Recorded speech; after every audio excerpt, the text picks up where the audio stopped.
Welcome to Veterans Archives, where your story matters. We are dedicated to preserving the stories of our nation's heroes for future generations. Today is Wednesday, February 26th, 2025. We're talking with Ted Kinnee, who served in the United States Army. So Ted, welcome this afternoon. It's great to see you. Good to be here. All right. So I'm going to start out with a super easy question. When and where were you born? July 29th, 1951, and that makes me 73 and a half years now. Uh-huh. And were you born here in Michigan? Yeah, in Lansing. All right. At Sparrow Hospital by chance? No, at St. Lawrence Hospital, Okay. which no longer exists. Right. It's all part of Sparrow now. Yeah. My dad actually used to work at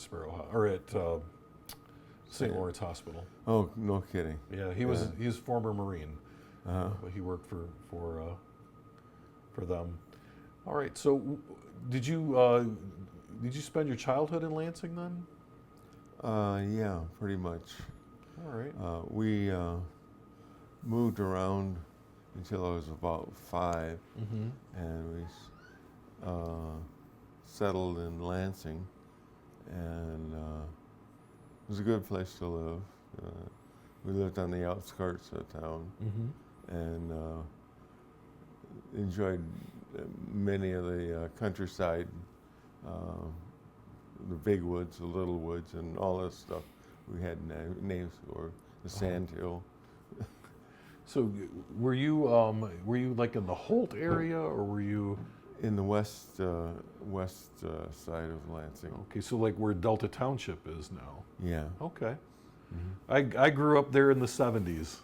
No kidding. Yeah, so I remember riding my bike in places that are all buildings now. Yeah. Yeah, so you probably have some of those same kind of memories. Yeah. We used to ride our bikes out to Grand Ledge, to the ledges there, Uh-huh. and that was kind of a lot of fun. We took chances we shouldn't have taken, though. Well, you could do that when you're a kid, though, right? Right. Yeah. So it sounds like you had a pretty good childhood. So growing up was pretty nice. Yeah. Pretty nice. Okay. Did you have brothers and sisters? 3 sisters, younger Uh-huh. than me. I'm the eldest. So did you get to like judge their boyfriends or anything like that, being the big brother? No, not really. I thought about the idea that I'm supposed to look after my sisters, take care, make sure they don't get offended or anything. And I never felt like I could do that kind of thing. Okay. And what about your parents? What did your parents do? My mom was a secretary with the Michigan Better Hearing and Speech Association, and my father was an engineer, worked in Lansing with the state of Michigan Department of Natural Resources now for 30 years. Oh. And yeah. Okay. And what was school like for you? School? Yeah. I did well in school. Got like B averages, probably mostly. And junior high was really hard for me to adjust. And then high school, I don't know, social things were so important then. Right. It was a big deal in high school, right? Yeah. Oh, so where did you go to high school? Waverly High School. Oh, when it was new. When it was new, yeah. Yeah. Did you go there then? So I went to Winans Elementary, and then I went to the middle school there on Michigan Avenue, and then that was when it was like 6th and 7th grade was like the middle school or something. 6th, 7th, and 8th. Yeah. Well, I transferred back to Lansing schools, So I actually went to Foster Street Elementary for a year. Foster Street. Yep. I went to South Street for kindergarten. Okay. South Street School. None of them are there anymore. No, I Not guess at all. not. But no, my sister graduated from Waverly High School, actually. So, Okay. Yeah. Okay. Yeah. It was a great schools at the time. Yeah. Kind of cliquish, though. Yeah. Yeah, I definitely. didn't like that. Yeah, I kind of get the feeling that high school wasn't your favorite place to be. No. Did you have some subjects that you liked in high school? English. I liked English. I Mhm. took Spanish for a couple of years. I'm taking Spanish on Duolingo now. How's that working out? Oh, it's working out pretty good. Oh, good. Yeah. So I'm assuming you graduated from high school then? Yeah, graduated. And then what'd you do from there? I went to Lansing Community College for a term, and then in like January of 1970, a bunch of us guys joined the Army together and trained together. Mm-hmm. And then when we got sent to our units, we were separated. Right. But yeah, So I'm just curious, what prompted you to join the Army at this time? it was a good step for some of us. You know, Uh-huh. a couple of our buddies had dropped out of school, and it was a good move for them. Okay. And I was just going in as one of their friends.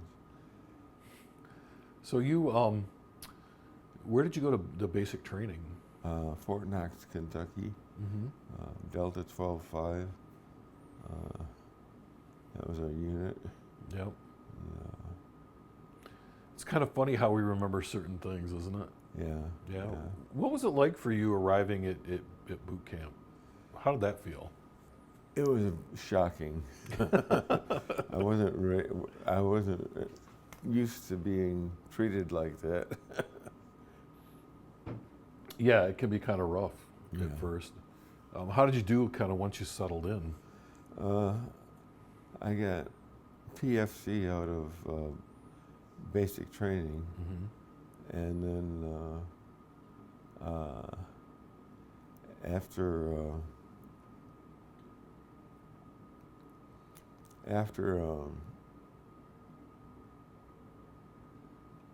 So did you go to AIT right after basic training then? yeah, Yeah, what was your job? combat engineering. Okay. But when I got over to this Vietnam, they picked me out of the crowd there and put me in commo. Oh, So I was working with radio and radio teletype and telephones. mm-hmm. So let's talk about that a little bit. You finished your AIT. You went to what unit were you assigned to after that? Sent to Vietnam. Oh, you went right over then with your group. Uh-huh. What was that like when you first got there, and how'd you feel about that? Oh, I don't know. I didn't feel like I was in a lot of danger or anything. Uh-huh. But it was an adjustment. Spent, kind of sheltered life before that. Right. I don't know. Where were you at in Vietnam? 2 Corps, Okay. which is like the Central Highlands. We were in mainly. Mm-hmm. And so were you part of like the headquarters company? Okay. Yeah, I was with 937th Group, Combat Engineers, and working commo for them.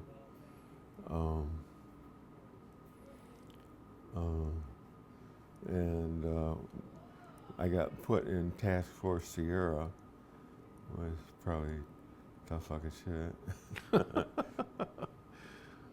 So Anyway. your job was to make sure everyone's radios were working and that They could communicate No, back well, and I forth, was or an what was your... operator. Oh, so you were a radio operator. Yeah. Okay. You weren't a maintainer. You... Yeah, I was an operator, but I would do that like from a talk, tactical operations center, Yeah. and people would communicate with us by radio or telephone. I started out with the telephones. Okay. And Switchboard operation. okay. Was that with the field telephones? Is that what they were using? They were using telephones in their offices there and Oh, everything. just regular telephone setup. Yeah, Then. it was an old-fashioned Yeah. kind of.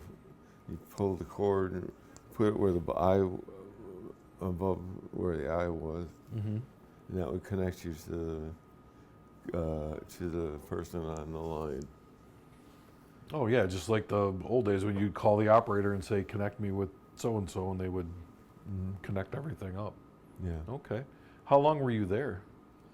I was there for about 6 months, and then out in inland from the train on QL 21. We were just at Kanzum and Bamitui. Okay. And were you still doing radio operations at that point? I was doing teletype operations. Okay. Luckily I'd learned how to type in high school, junior high actually, and so I could operate the teletype pretty good. And I could type over 60 words a minute, which was faster than the machines would go. That's really fast. Yeah. Yeah. I was pretty good. No mistakes. Well, let me ask you a question, because so when I was in junior high, it was probably like one of the last years that they offered typing class, and I took typing class not because I wanted to type, but because all the girls took typing class. Oh, good idea. Yeah, I didn't know if that's why you took typing class or not, but I don't know why I took typing class. it just seemed like the thing to do. Yeah. And it paid off later on then. Yeah. So what kind of communications would you send? We'd get the orders for the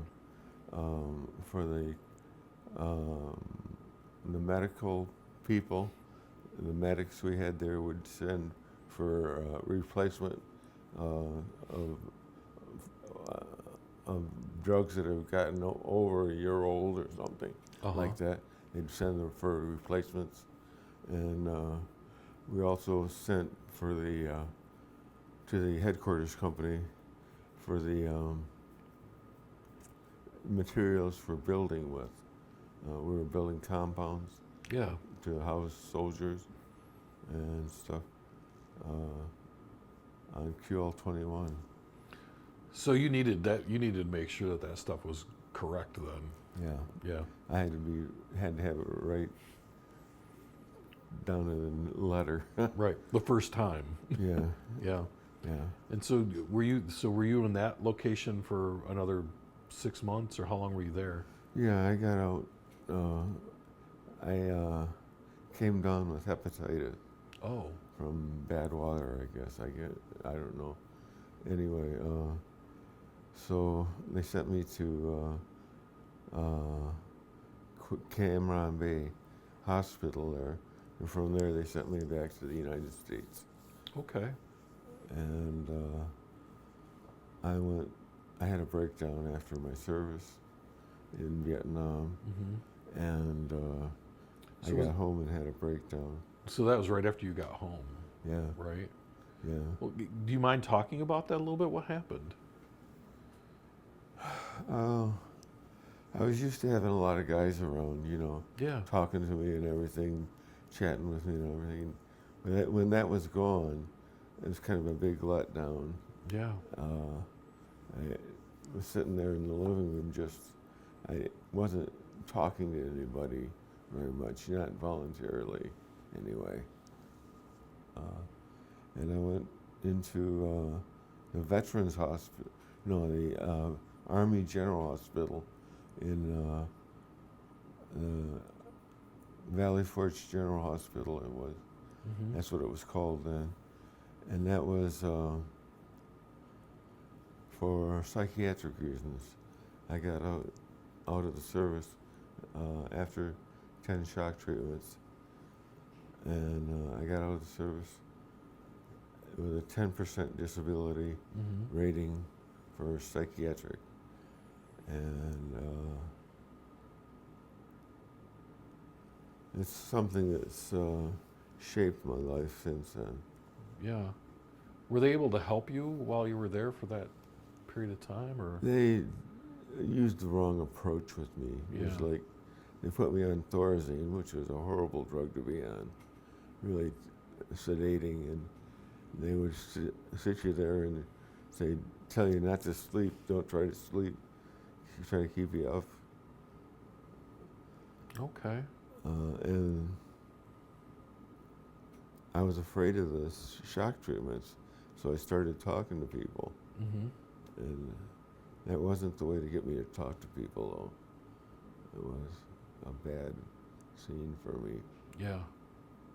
And how long were you there? 3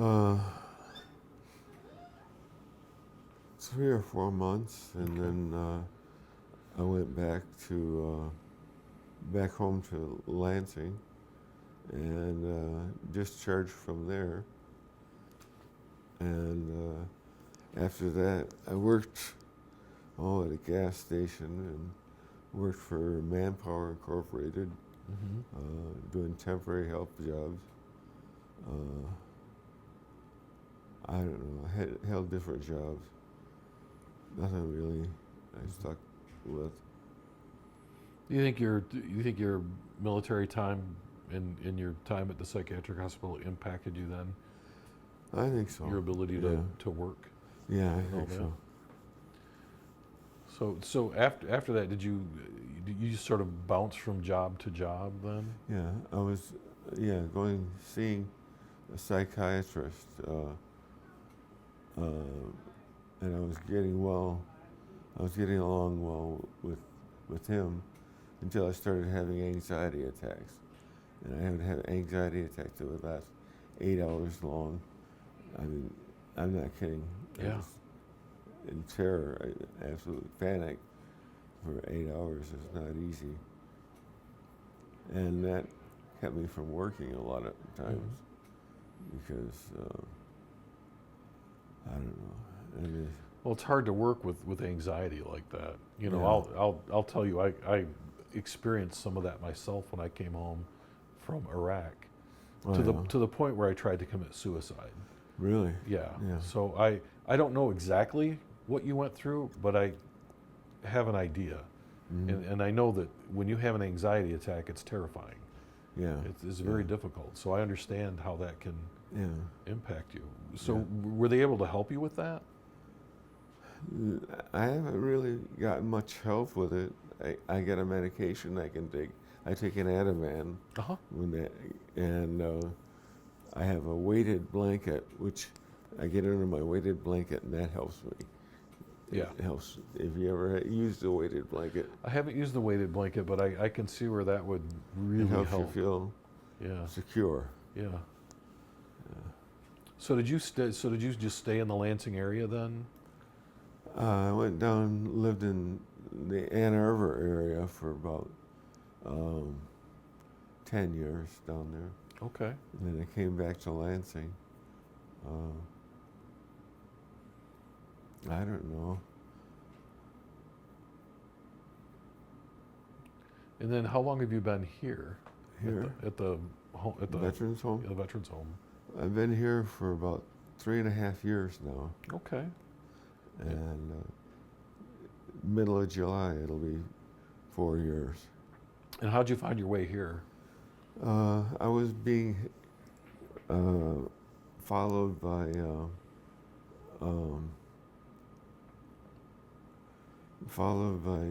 the Veterans Clinic, the CVOC, Community-Based Outpatient Clinic, Uh-huh. and they asked me if I wanted to go here, knowing nothing about it. I said, sure, I'd go. Right. Thinking it'd be something temporary. I don't know. This is more of a long-term solution. As far as, my wife is living in Lansing, and we keep in touch over the phone Yeah. and everything. It's How long have you been married? about 14 years now. Okay. Well, tell me about how you met your wife. I was going to a drop-in center for homeless and mentally ill people that have mentally ill diagnoses and stuff. And it was a drop-in center. It was a good place for me to hang out. I hung out there about 10 years. Okay. And like around the last year there, I met Darlene, and we kind of hit it off together. And we had a dog named Maxie, Uh-huh. a pug, and that was kind of cool. So were you homeless for a lot of this time? Or were you homeless at all? I wasn't homeless, but I wasn't homeless.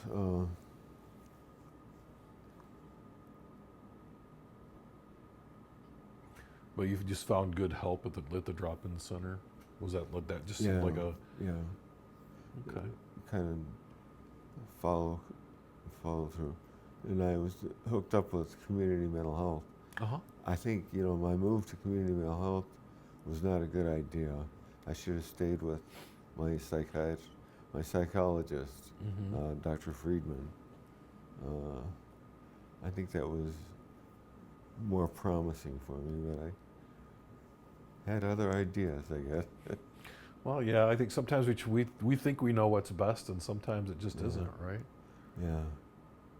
Yeah. I feel like the last 20 years or so I've been kind of goalless Uh-huh. for me. Do you feel differently now? About what? About, like, do you still feel like things are goalless? Yeah. Okay. Yeah.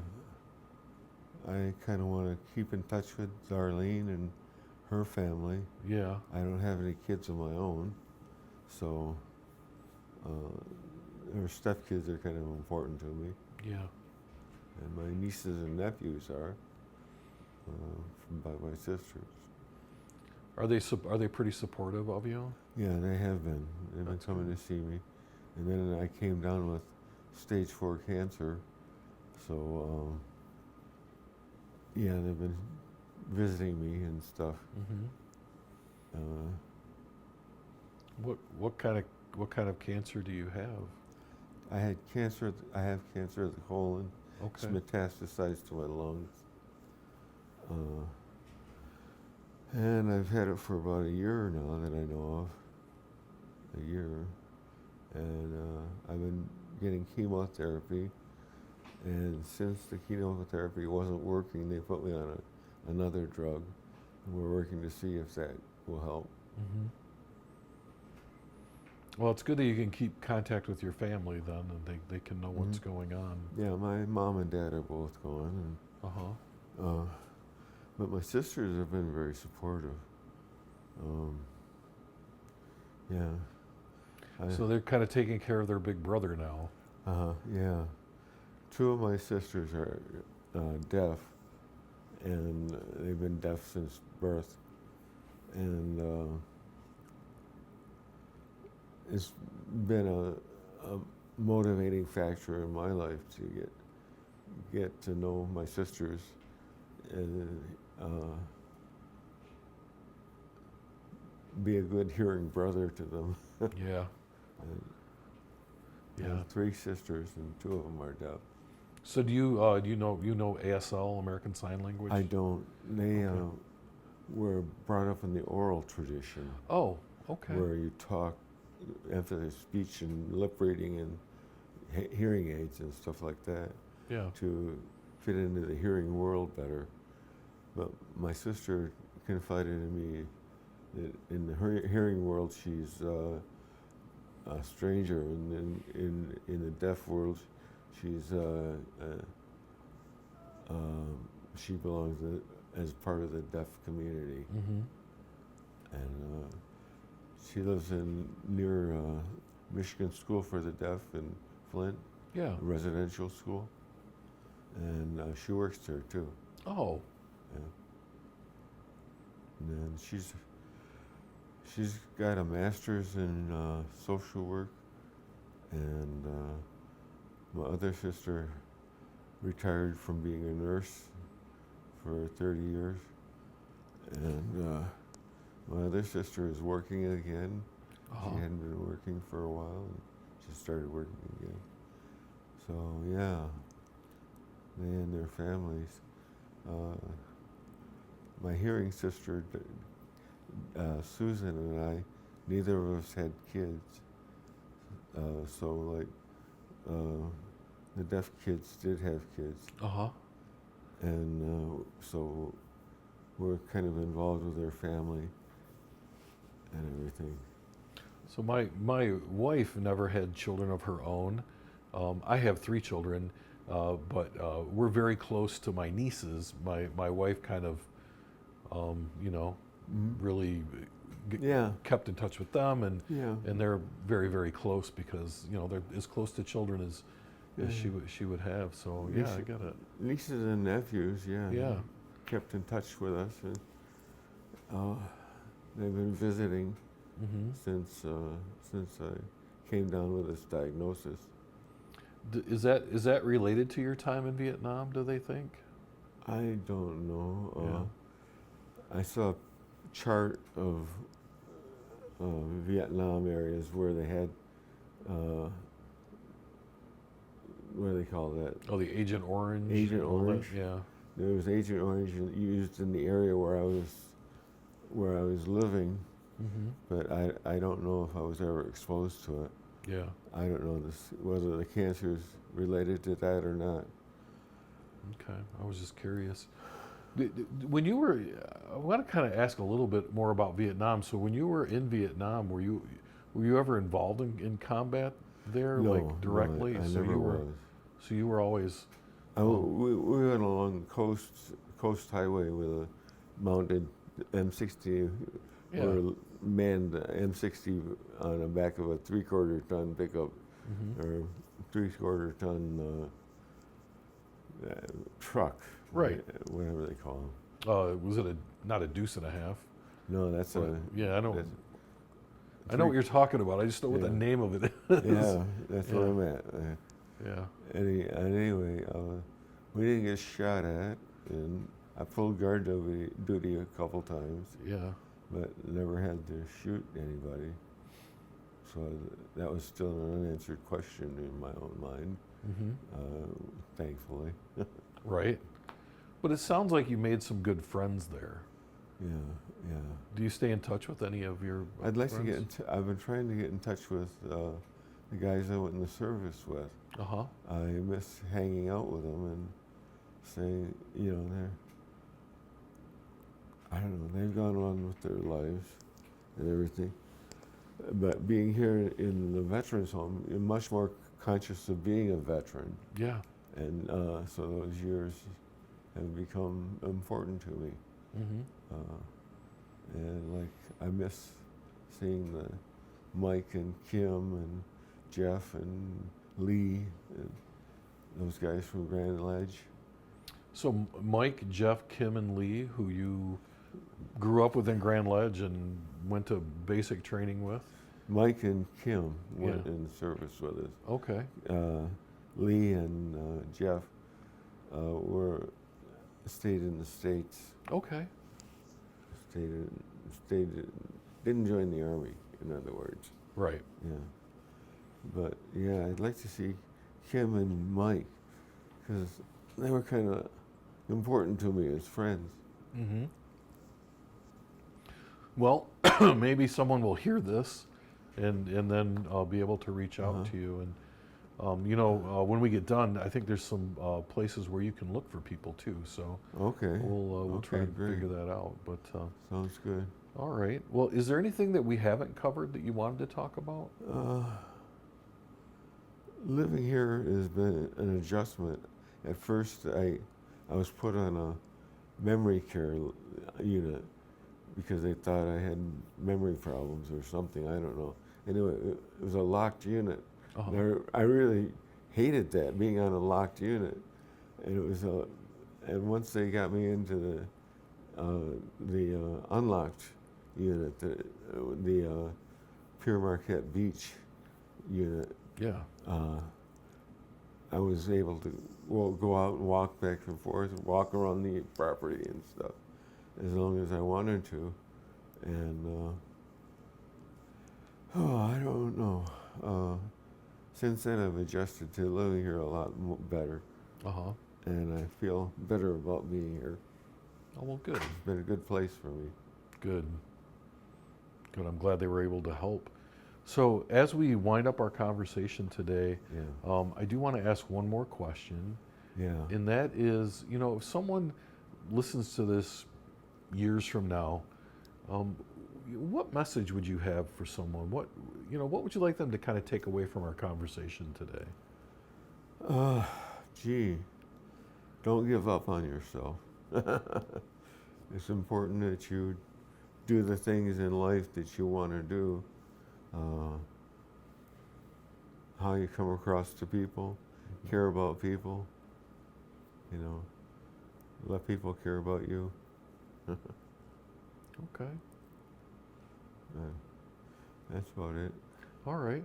Well, thanks for taking the time out to sit and talk with me today. And, it's been very interesting learning about you. Hopefully, you can find your friends and reconnect. I think that would be great. It'd be ideal. Yeah. Thank you for watching the story of one of our nation's heroes on Veterans Archives, where your story matters. We are dedicated to preserving these stories for future generations.